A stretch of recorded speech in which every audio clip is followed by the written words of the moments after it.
Okay, why don't we go ahead and get started? Good morning, everyone, and thank you so much for taking time to be on today's informational webinar about the Burton Critical Needs and Opportunity Fund for the 22-23 year. We're very excited about our conversation today and really looking forward to sharing this information with you. Next slide, please.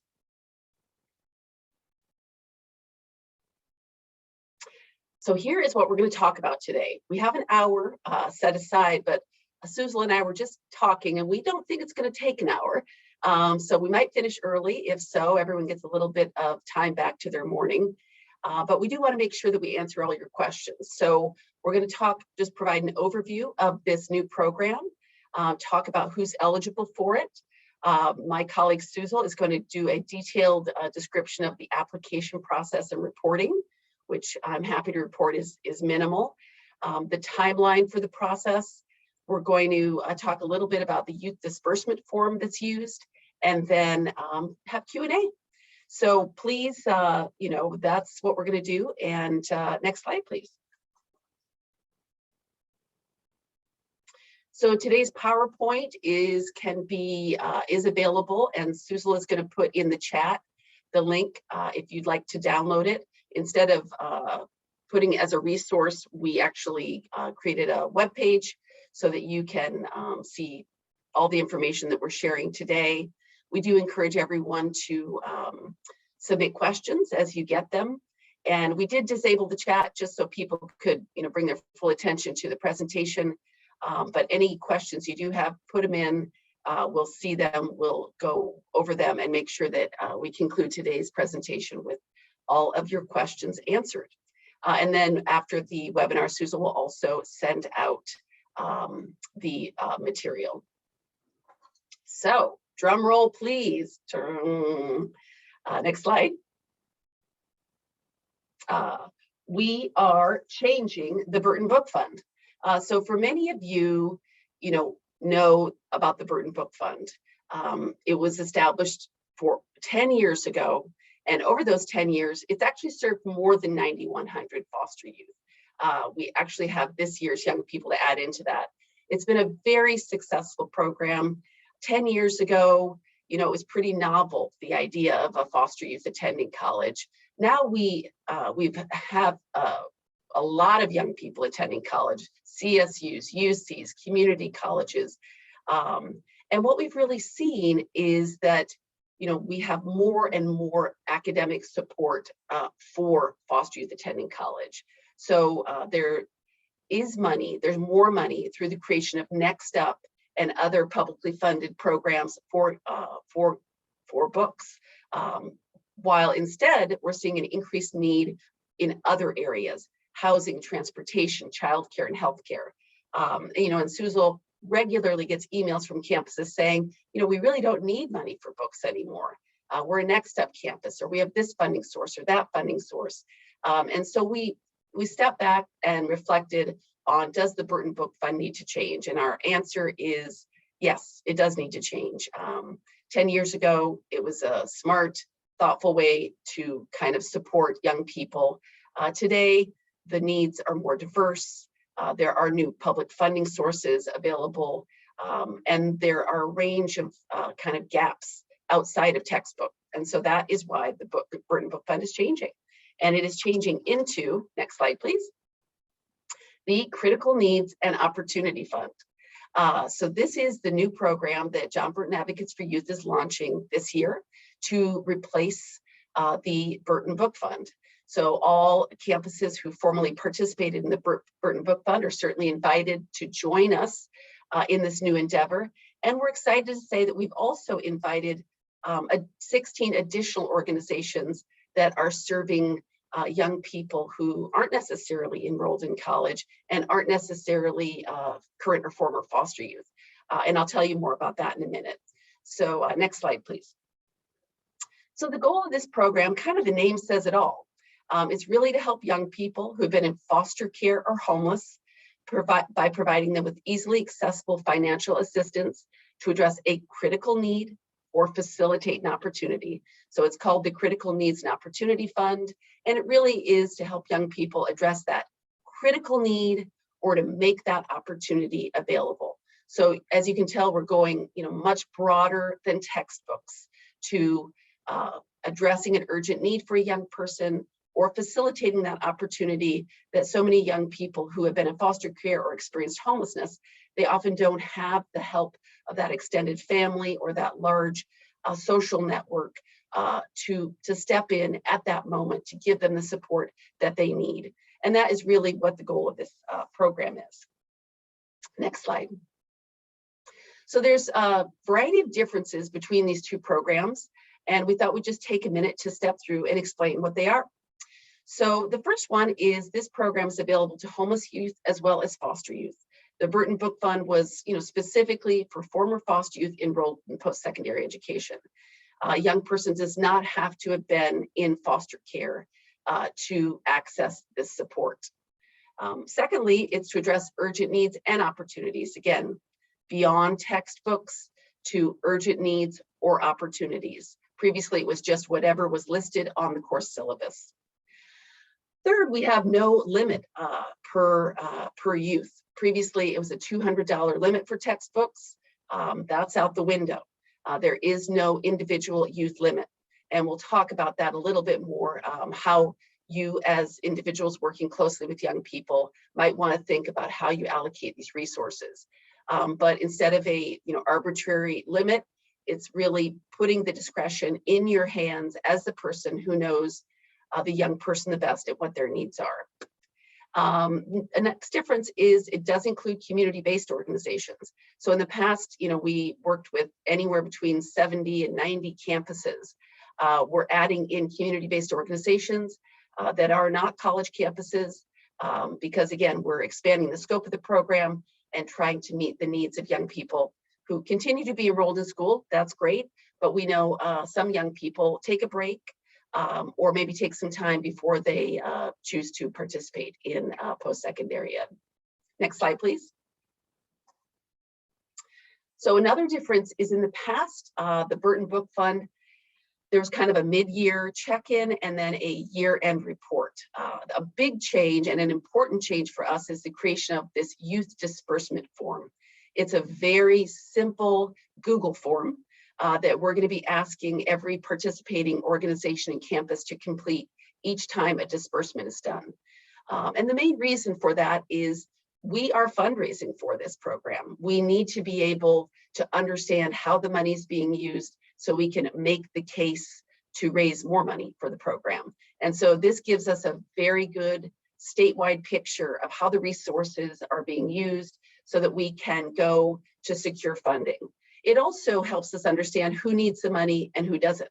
So if the resources aren't being used, we might in future years program them to different parts of the state or to different organizations. And so the youth disbursement form really replaces the previous reporting process for the Burton Book Fund. So again, more participating organizations.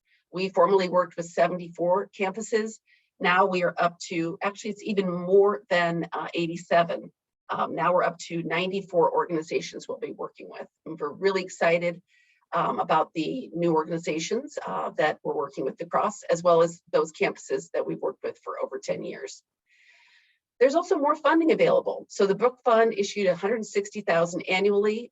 This program will provide at least $360,000 and hopefully up to $510,000. We're currently fundraising for that delta between the 360 and the 510, but we're very committed to this program and we're going to do our very best to get out there and help people understand why young people, a small amount of money at the right time can really help keep young people on track.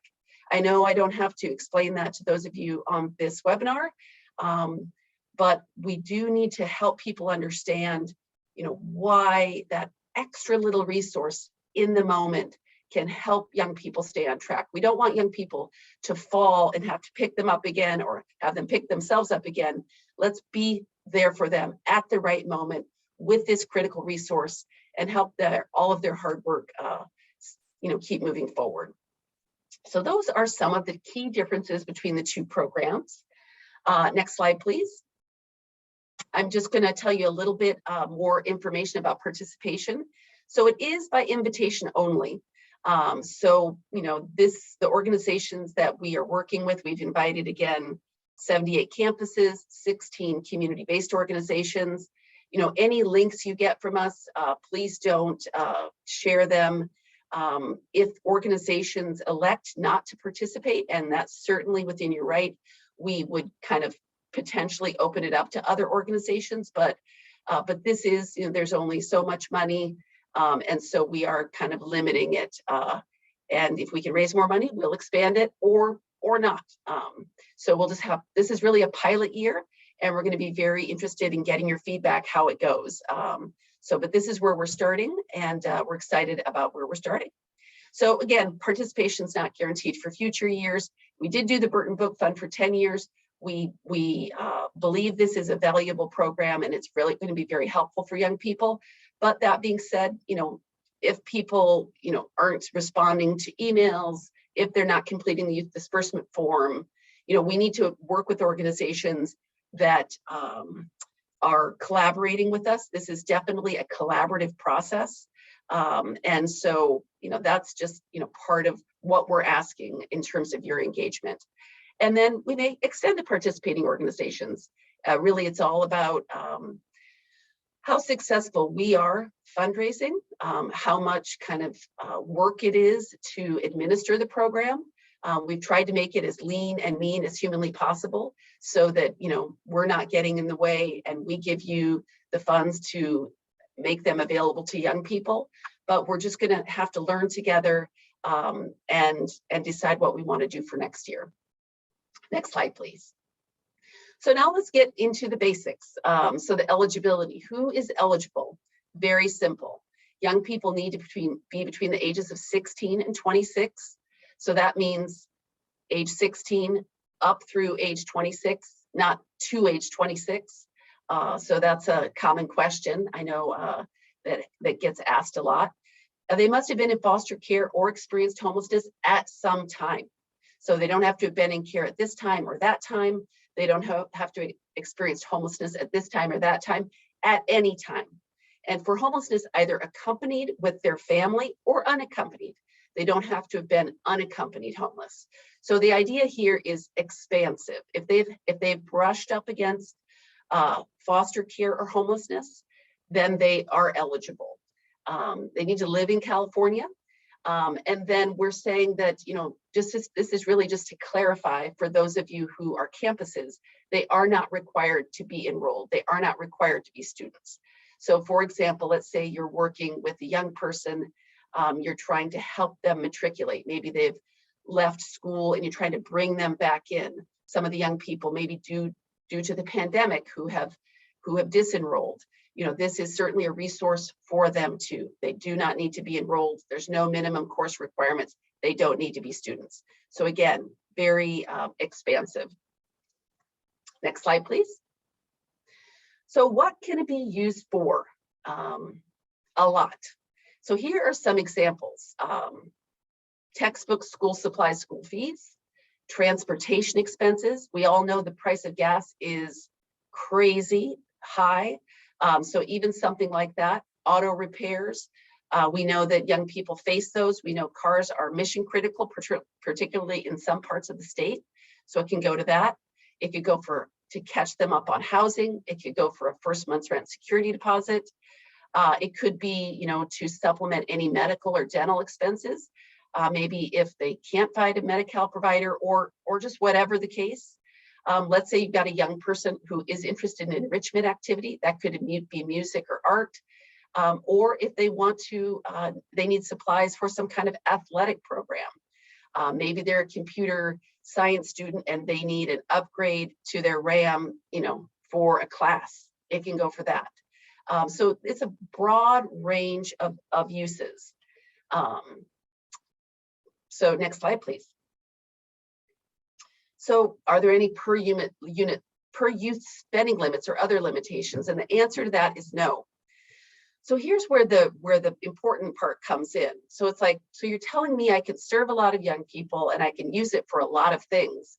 So how do I make these decisions?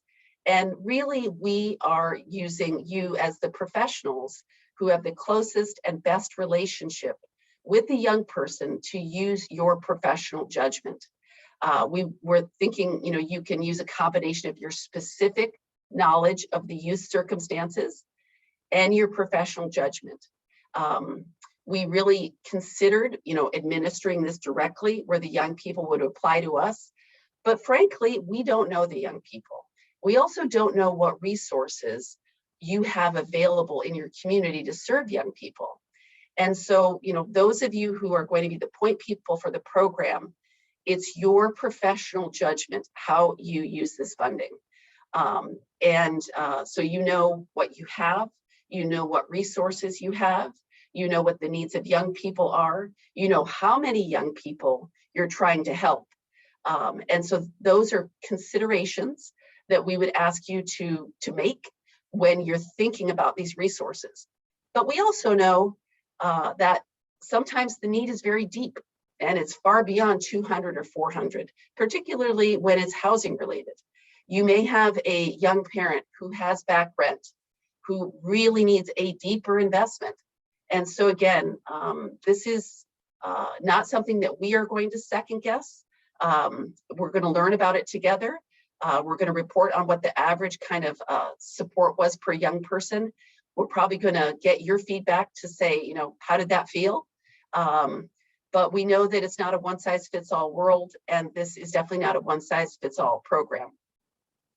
So I've covered the basics, and now I'm going to turn it over to my colleague, Suzal. Many of you know Suzal. She's wonderful at managing the Burton Book Fund for the last number of years, and she is going to be the person who is your main point of contact for the Critical Needs and Opportunity Fund.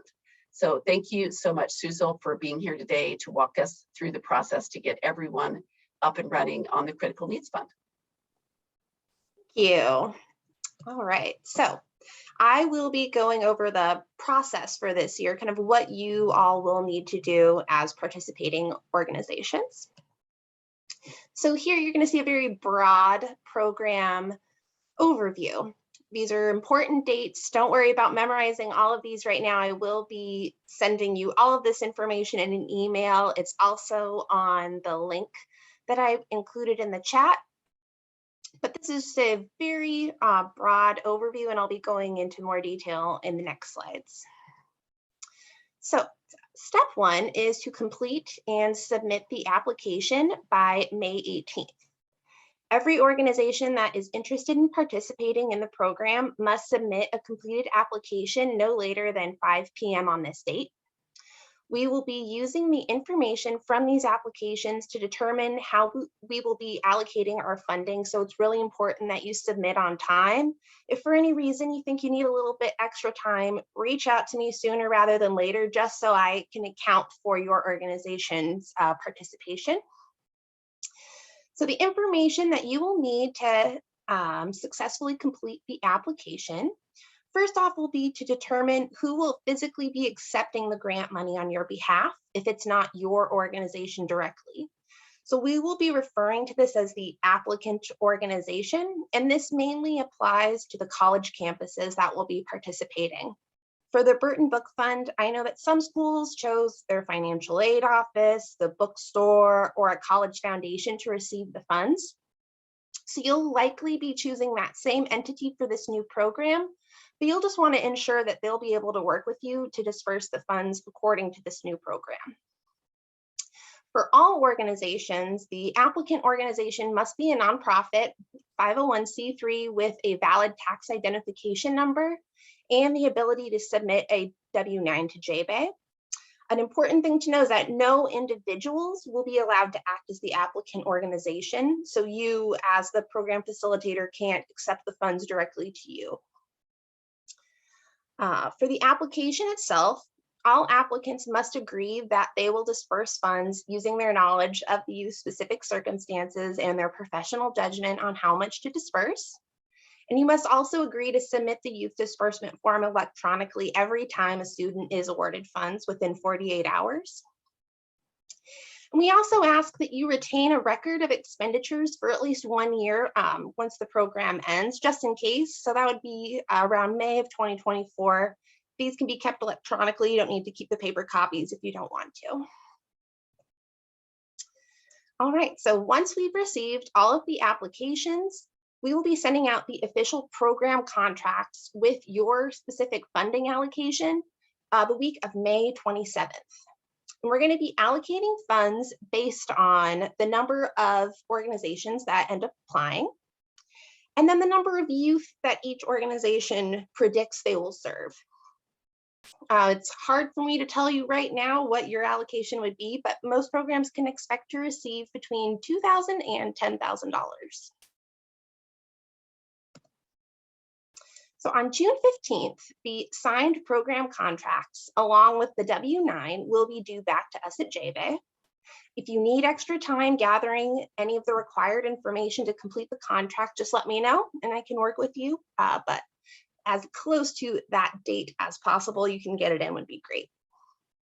So the information you will need to have in order to successfully complete the contract includes the name and mailing address of the applicant organization if it's not your organization directly, a signature of the authorized representative. And so this is this form is completed online, so you'll be able to email the link to whoever needs to sign it if it's not you.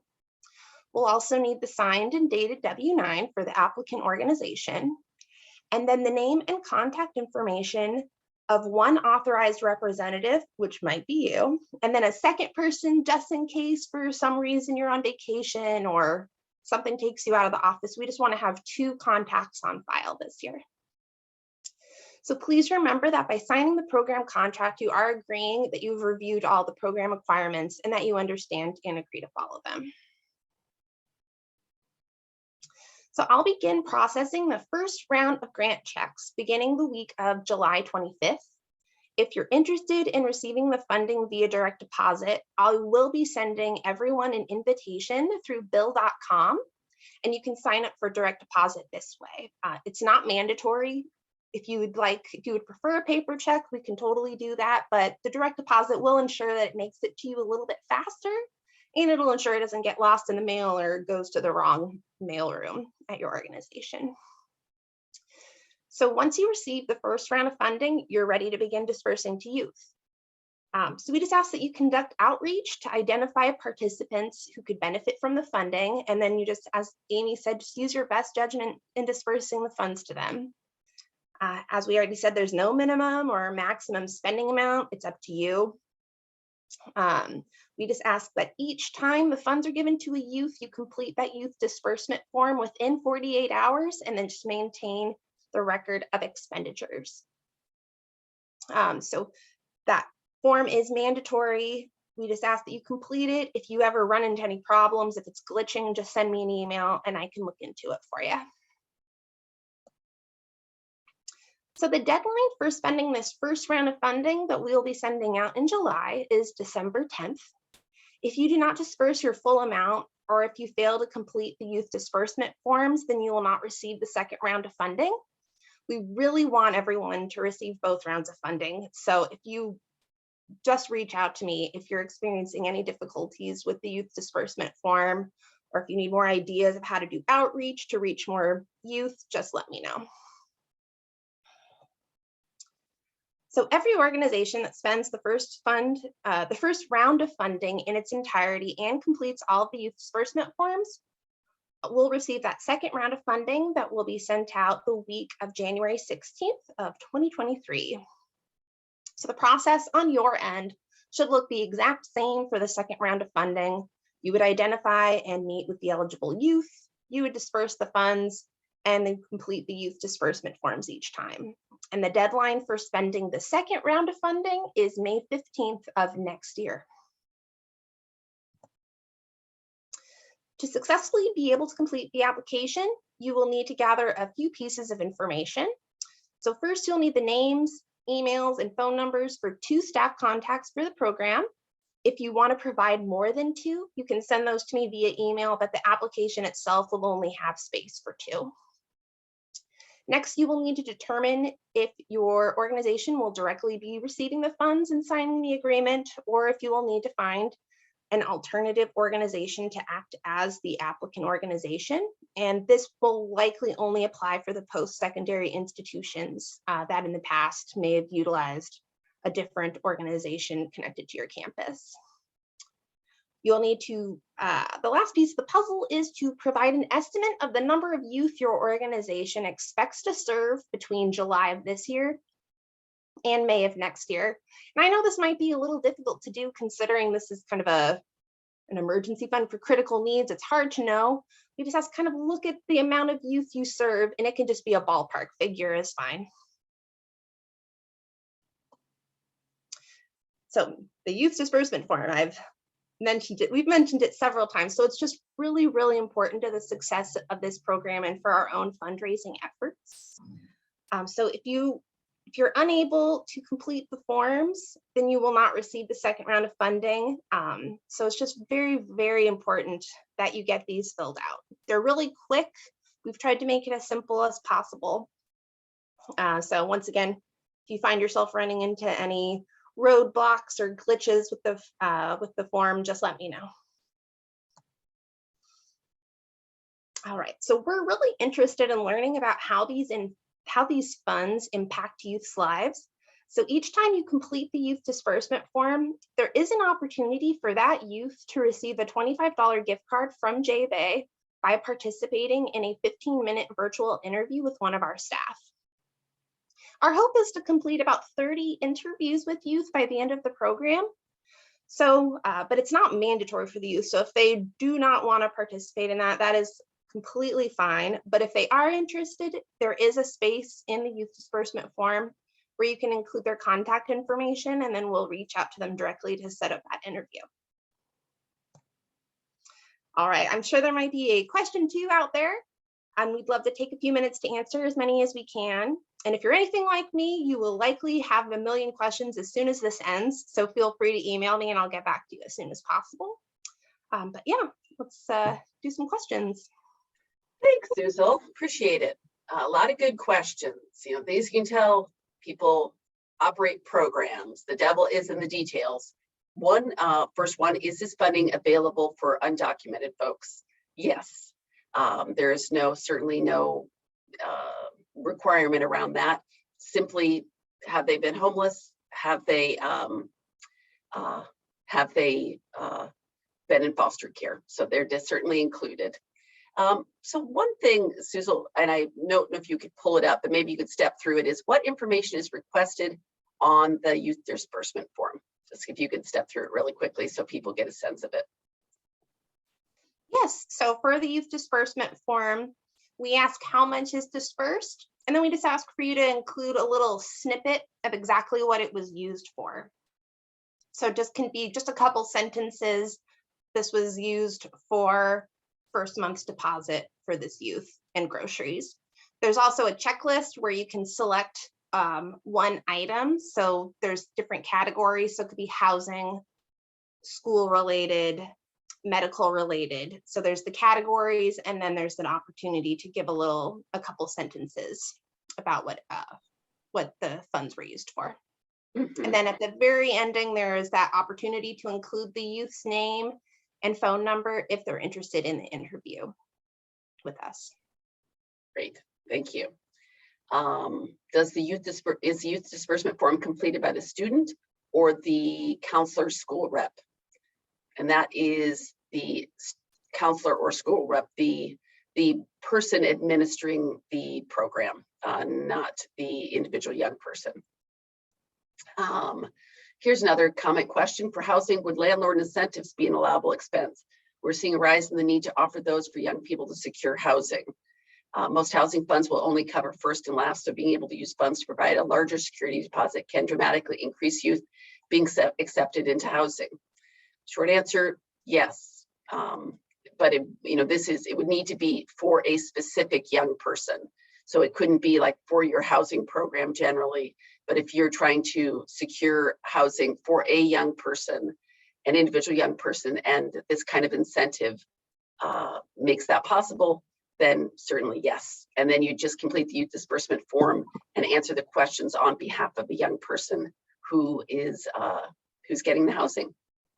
So next one, are youth required to complete a W-9 in order to receive funds? Susan.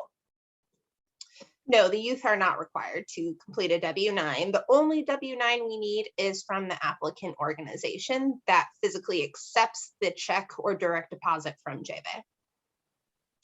Okay, next question. Are there restrictions on items that cannot be funded? For example, parking tickets? No, there are not. And I know, as many of you on this webinar know, a parking ticket can become much worse.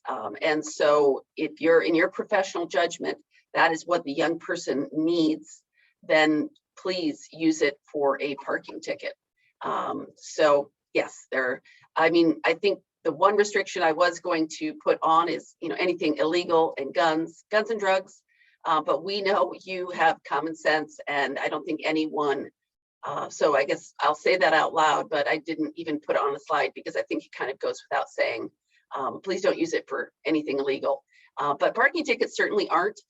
Many of us were young adults. Maybe we got some help from someone clearing these. I know when I was at First Place, worked with young people whose parking tickets turned into major legal issues. So that's I think a very legitimate thing actually to spend the funding on. But again, that's based on your professional judgment, knowledge of the young person and their specific circumstances. Can the youth be eligible for other programs like EOPS? Absolutely. This isn't an either or. It's not like if you're eligible for EOPS or Next Up, then you get this. This can, couple with each of those programs and all of those programs. And again, we're really asking you, as someone with the best local purview of what's available and what these young people are eligible for, to think about how you want to weave this, relatively modest funding source, frankly, into your kind of basket of goodies. So the good news, it's not a lot of money, but it's extremely flexible, as you're hearing. And so absolutely young people can be eligible and participating in EOPS, Next Up, other programs like that. We know that even when they're participating in those programs, there's often still, just random unmet needs. And so it's really your judgment to determine how you want to program that. Would something like a conference registration apply as an opportunity? Yes, that absolutely would apply as an opportunity. Our organization sponsors a semi-annual conference called Blueprint. There, of course, there's no youth, registration fee, but I know I've heard directly from young people how empowering it can be to attend something like that. I guess what I would say though is we don't want to tell young people what their opportunity is. We don't want to say we're going to use this for this. It really, we do want it to be an opportunity that the young person wants. But if that's what the opportunity the young person wants, then I think that's a great idea. So Susan, sending this one over to you. What information should the expenditure record include? If you were to send money to their landlord, for example, saving a screenshot of that transfer or a receipt from the landlord. If the student was buying new tires, asking for a receipt from the new tires, just anything that you have. And if you're giving money directly to the student, maybe just keeping a record that you gave that amount of money to the student for this purpose. So just as much record keeping as you can do for each disbursement. Well, I guess I'd modify. I get your intent behind that, Susan, but not really as much as you can. Like, we don't want anyone to feel we will never audit this. We're really doing this for our own auditors. Obviously we're not 501c3. We're giving our charitable contribution to you as organizations. And it's really, when in the minds of auditors, you always have to kind of assume the worst. So, as Susan's saying, it can be a picture. It can be a self-made receipt. This does not need to be extensive. We don't want it to be extensive. The idea behind this program is easy access, low barrier. And if there's a way that you need to disperse funds and you just can't think of any way that there's some way to document it, please reach out to us and we'll kind of think through it with you, because you know, we just, you know, we want to make this resource available to young people. So is there any specific documentation needed to confirm that the student was indeed homeless or was in the foster youth system? Susan, do you want to answer this one? I would say no. They don't need to supply anything to you. We can, I would say, let's trust what they say. Right, and the person that we're trusting the most is you, the primary point person for the applicant organization. In the application, you're, you know, attesting and signing a contract that you're committing to do this. And so many of you work for programs that almost exclusively serve this population. So someone is not going to just come off the street who isn't a member of one of those groups. So that's what we're asking you to commit to when you participate in the program. But the young people do not need to verify that in any way. Another question is, can we use funds for educational career opportunities? For example, LSAT prep courses, GRE testing fees. Those are great examples of very real fees that can come up that a young person may not be able to cover. So how will the funding be determined? Susan, do you want to kind of touch on that, please? Yeah, so we invited 94 organizations, but there's a chance that not all 94 are going to end up wanting to participate. So I'm going to look at how many organizations have applied and then how many youth each organization has predicted that they will likely serve. And then I will figure out some sort of math that will make it even and as fair as possible across the board, so that each organization receives an amount that's proportional to the need. Yes, we know that the need is limitless. And while it's a good bit of funding, it's not near enough, and it's really not intended. You know, as an organization, our main intervention is policy change. Our goal is to improve the policies for young people who've been in foster care or homeless by using public resources to increase access to post-secondary education, improve access to housing and economic security. And so we strongly believe as an organization, that is where the lion's share of support for young people should come from. This program is a small complementary strategy. And so it's not going to get the full job done, but it is a way to help people now, given the resources that we have. But we will never, we'll always first and foremost be committed to that policy change, because the breadth of the need is so great. So let's just keep ticking through the questions. Are incarcerated students eligible for this program? Yes, they are. Is there a limit to the number of individual student requests? No, the only limit is the money you receive. So again, this is not a large grant program. We're not giving $500,000 to every organization. So if you get a certain amount of money, looking at your community, the young people you serve, what resources are available, what needs they have.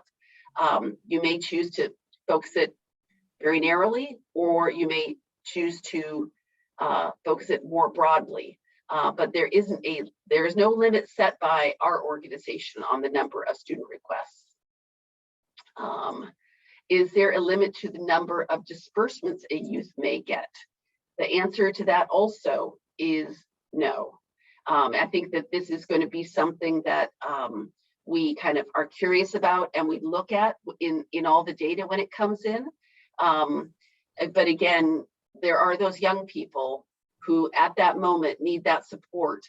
And we are not going to be second guessing that locally. We're leaving it to you as the person who knows the young people and the local resources best to make that evaluation. So if you'd like to give more than one disbursement to a young person because you think it's the best way to use the funding, then we certainly support that. The next one, are two programs from the same agency able to apply? So really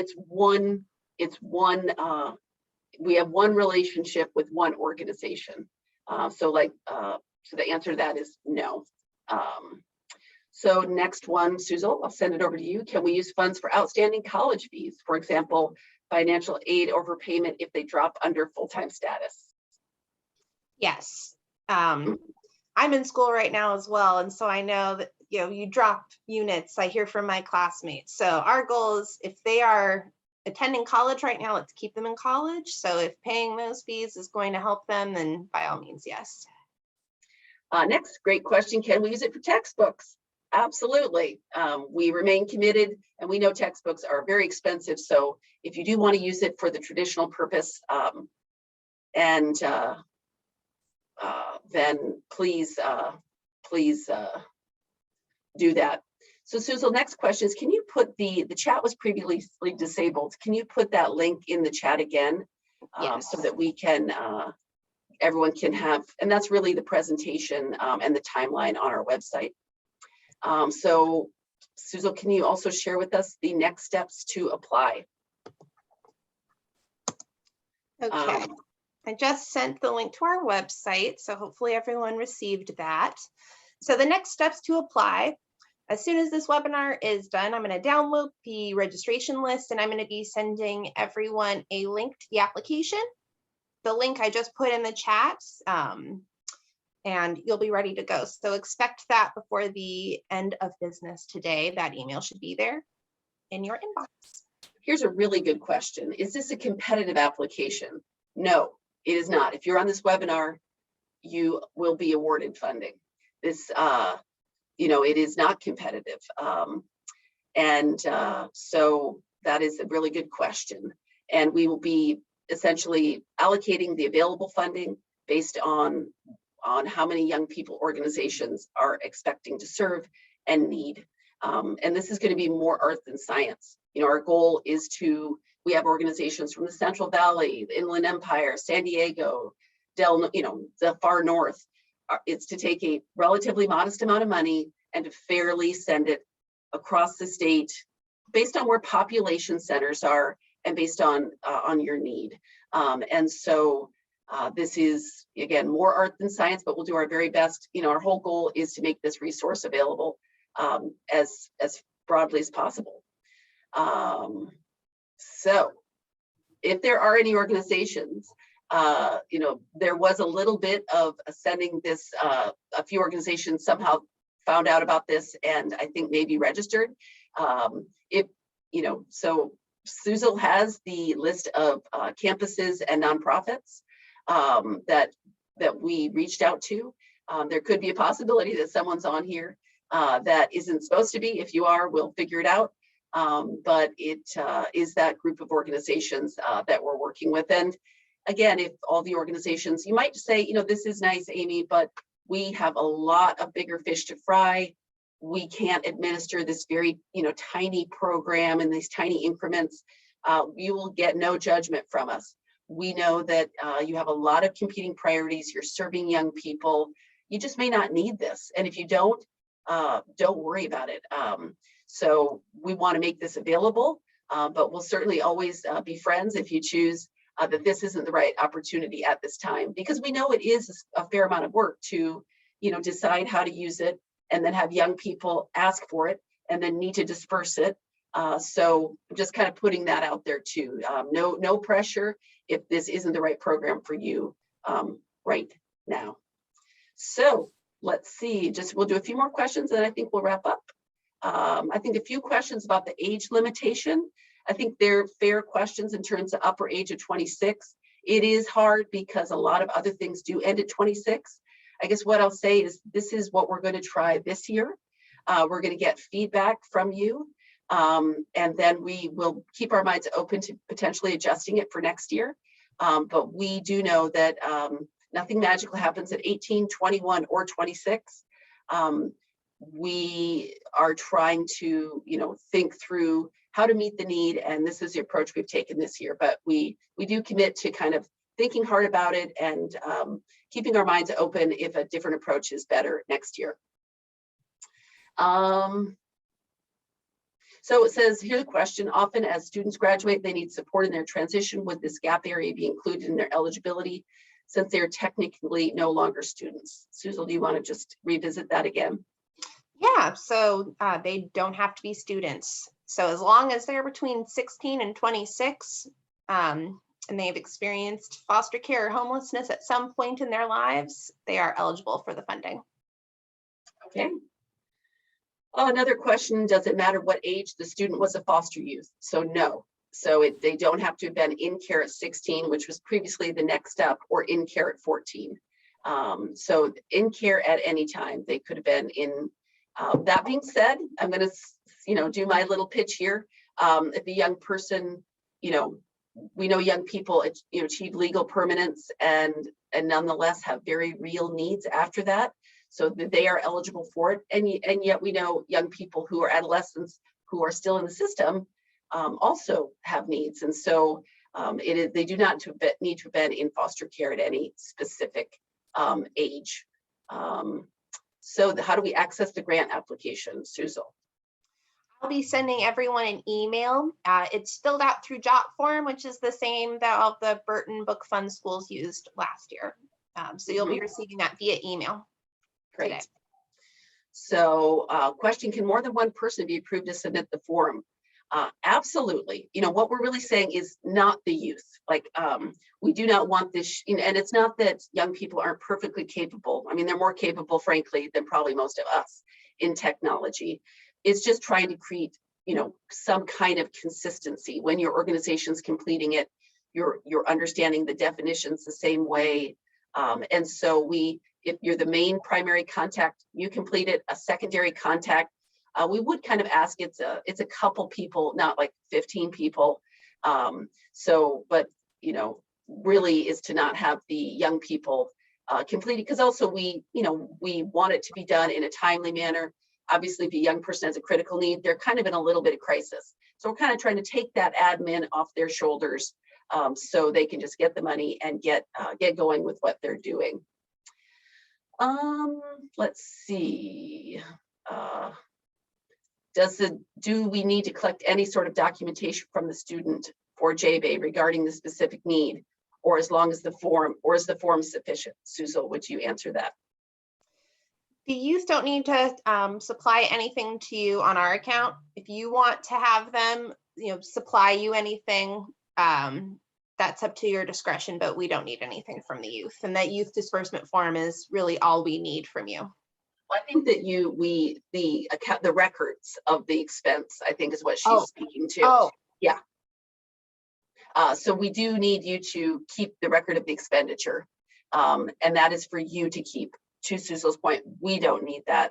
But if you make, 11 disbursements, some little electronic folder on your shared drive that has, just take a picture of it, take a picture of the receipt, have a young person take a picture of the receipt, keep it in there, keep it for a year. We cross the T's, dot the I's, and I'll move forward. Another question, can the funds be used to pay a passport or California IDs? Absolutely, those are very real and necessary expenses. So will we be sharing the webinar? We absolutely will be. So I think that kind of wraps it up for now. A lot of great questions, ones that we definitely hadn't thought of. And so thank you very much for asking them. Hopefully they were helpful to you and to other people who heard them. So, again, our goal is for this to be a simple, straightforward process. Susan, one thing I want to cover is the contract. The application is a Jotform, correct? yes. So can you tell people what a Jotform is, just in case people aren't as familiar with that? Yeah, so Jotform is a website, so it's all done electronically, and then you can use your mouse to kind of do your signature as well. If anyone is experiencing difficulty with it, let me know and I can download the Jotform as a PDF and you can fill it out that way. Okay. What format should they expect the contract? The contract will also be through Jotform as well, but I can provide a PDF if that works better for you as well. So just let me know. Great. Thank you. So yeah, those are just links. Click, click, click, click.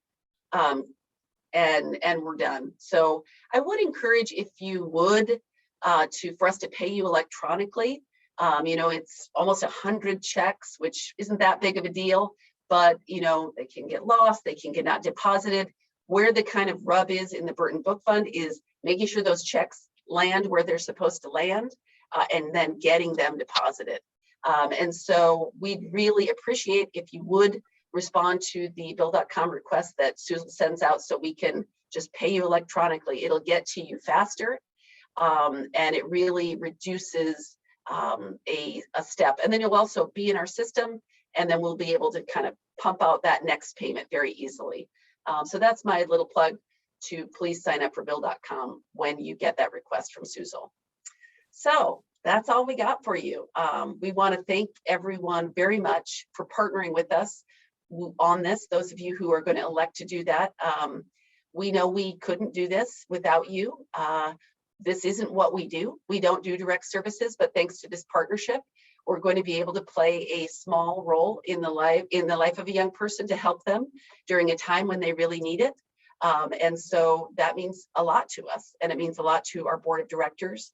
And it means a lot to John Burton. John is turning 90 years old this year. And while he's dedicated his life to policy change, I think as a human being, he also knows that sometimes it takes a while for these policies to make a difference. And so we're looking forward to helping young people, and just want to thank you very, very much for partnering with us to make that possible. So I think with that, we're going to wrap up today's webinar, and I hope everyone has a great day. Thank you so much. Bye, everyone.